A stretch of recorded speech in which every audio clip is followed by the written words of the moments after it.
হ্যাঁ, আমি এ বিদ্যালয়ের ছাত্রী, প্রাক্তন ছাত্রী। মানে আগে পড়তাম, ক্লাস 8 পর্যন্ত পড়েছি। তারপর 9, 10 অন্য স্কুল গিয়েছি। এখানকার স্যার ম্যাম বা আদার্স অনেক খুব ভালো। আমাকে খুব সাপোর্ট করেছে টিচাররা। এবার মানে মাধ্যমিক দিয়েছি, এরপরেও অনুষ্ঠান হয়েছে, সেখানে আমাদেরকে ইনভাইট করেছে। আমারও খুব ভালো লাগছে পুরনো স্কুল এসে স্যারদেরকে দেখে। ওই তো আমরা মাধ্যমিক দিলাম, তাই আমাদেরকে ভালো রেজাল্ট, তারপর আরো বড় জায়গায় যাওয়ার জন্য মানে আমাদেরকে উৎসাহ করা হচ্ছে। আমার তো খুব ভালোই লাগছে। পড়াশোনা ছাড়া আর কি ভালো লাগে? আমার আজকে এখানে খুব ভালো লাগলো। আমি এখানে নার্সারি থেকে পড়ছি, ক্লাস 8 পর্যন্ত পড়েছি। তো আমি আজকে অতিথি হিসেবে এসেছি এখানে। তো আমার আজকে খুব ভালো লাগলো, স্যাররা অনেকভাবে আমাদেরকে মোটিভেট করলো আগে বাড়ার জন্য। তো খুব ভালো লাগলো। আজকে সত্যি অনেক আলাদা মনে হচ্ছে, মানে স্যারদের পাশে বসে থাকা আর কি অনেক ভালো লাগছে। অনেক মিস করি। আগে আমরা অনেক মজা করতাম, সত্যি বলতে টিচারদের সঙ্গে একদম বন্ধুত্বের মতো আমরা খোলামেলাভাবে, স্যাররাও আমাদেরকে অনেকভাবে হেল্প করতো। তো কোনোদিন মানে এই স্কুলটাকে পর মনে হয়নি, সবসময় নিজের মনে হতো। জীবনের লক্ষ্য কি? বেরিয়া সুলতান। কোন ক্লাস? আমি এবার মাধ্যমিক দিলাম, এবার 11 মিশনের একজন শিক্ষক।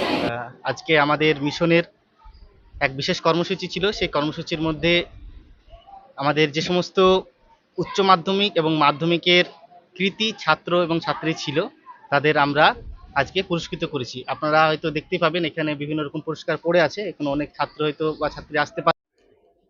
খাদিজা রাজতালানহা মডেল মিশন এদত অঞ্চল তথা জেলার একটা পরিচিত নাম, একটা ভরসার জায়গা, ভরসার প্রতিষ্ঠান। এখান থেকে প্রতি বছর ন্যায় এবারও 2026 সালে এসে সেই ভরসাটাকে ধরে রাখতে পেরেছি। এলাকার যত স্কুলের রেজাল্ট, তাদের টপগুলো আমাদের প্রাক্তনী। 2026 সালে হাই মাদ্রাসায় যে প্রথম হয়েছে মুস্তাক নাজিম, সেও আমাদের এখানে হাতে খড়ি তৈরি হয়েছে। সেই হিসাবে আমাদের এটা একটা গর্বের জায়গা। আমাদের প্রতিষ্ঠানের পক্ষে বাইরেও আমাদের আশেপাশে যে প্রতিষ্ঠানগুলো থেকে বিভিন্ন ভালো রেজাল্ট করেছে, তাদের আমরা সবাইকে আজকে ডেকেছিলাম। প্রায় 80 জন মাধ্যমিক উচ্চ মাধ্যমিক পরীক্ষার্থীকে নিয়ে আমরা সংবর্ধনা অনুষ্ঠানের ব্যবস্থা করেছিলাম। সবাই ভালো রেজাল্ট যারা করে তাদেরকেই পুরস্কৃত করে। আমরা এবছর কিছু একেবারে কমা, যারা এই প্রথম কোনো জেনারেশন মাধ্যমিক পাশ করলো, তাদেরকেও আমরা ডেকেছিলাম, তাদেরকে সংবর্ধনা করেছি যে তোমার আর নেক্সট জেনারেশন আর কোনোদিন যেন অশিক্ষিত না থাকে, তারা আস্তে আস্তে যেন এগিয়ে যেতে পারে, এই বার্তা দেওয়ার জন্য। অবশ্যই কারণটা হচ্ছে আমরা আজকে বলা যায় এই প্রোগ্রামটা একটা নতুন পুরাতনের একটা মেলবন্ধন। প্রাক্তনীরা যেমন ছিল, তেমনি যারা রানিং করছে সেই নেক্সট জেনারেশনগুলোও তাদের সামনে ছিল। তারা সিনিয়র দাদা হিসাবে তাদেরকে পরামর্শ দিয়েছে এবং তারা ছোট ভাই বড় ভাইয়ের পরামর্শ হিসেবে নিয়েছে যে আমরা যদি এখানে থাকি তাহলে আমরা এখান থেকে আস্তে আস্তে তাদের মতো ডাক্তার, ইঞ্জিনিয়ার অথবা ভালো রেজাল্ট করে সমাজের একটা মুখ উজ্জ্বল করতে পারবো। আর আমরা সেটাই চেয়েছি যে তোমরা পরামর্শ দাও আর ভরসার জায়গাতে তোমরা থাকো, ইনশাল্লাহ তোমাদেরও আস্তে আস্তে এই জায়গাতে হবে।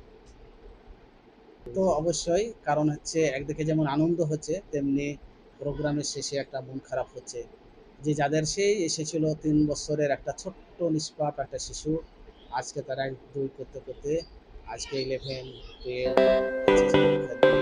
তারা আজকে